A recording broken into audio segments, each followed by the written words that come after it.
कांदे पोहे तर नेहमीच खातो आहे. मस्त मटारचं सीझन आहे तर मटार पोहे बनवूया आज. तर छान चमचमीत मटार पोह्याची रेसिपी आहे, नक्की ट्राय करा.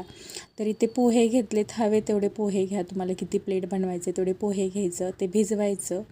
आणि आपल्याला कांदा, कोथिंबीर, हिरवी मिरची, मटार हे सगळं साहित्य घ्यायचं आहे.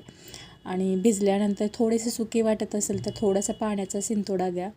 आणि यामध्येच आपण थोडंसं हळद टाकणार आहोत, मीठ टाकणार आहोत. हे साहित्य तुम्ही नंतर पण टाकू शकता, मी अगोदर टाकते. तर हे हलक्या हाताने मिक्स करून घ्यायचं. एक कढई घ्यायचं, कढईमध्ये तेल घ्यायचं, जिरी मोहरी टाकायचं, कोथिंबीर कढीपत्ता टाकायचं, हिरवी मिरची टाकायचं, कांदा टाकायचा, मस्त परतून घ्यायचं.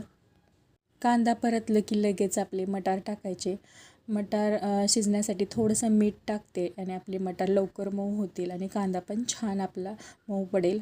तर एक वाफ काढायची, मस्त मटार आपले शिजून निघतात. तर त्यामध्ये आपले पोहे टाकायचे भिजवलेले. मस्त हलक्या हाताने मिक्स करून घ्या. खूप आलटी करू नका. आलटी केलात तर जास्त चिवट होतील पोहे. मस्त लुसलुशीत मटार पोहे आपले तयार आहेत.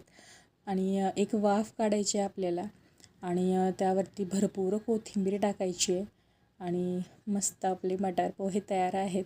तर मस्त एका प्लेटमध्ये सर्व करायचं. लिंबू घ्यायचं, पिळायचं आणि छान ताव मारायचा. सकाळच्या नाश्त्यासाठी खूप बेस्ट ऑप्शन आहे, नक्की ट्राय करा. फायबरयुक्त आपले हे मटार पोहे तयार आहेत. रेसिपी आवडली असेल तर नक्की चॅनल सबस्क्राईब करा. चलो बाय, परत भेटू.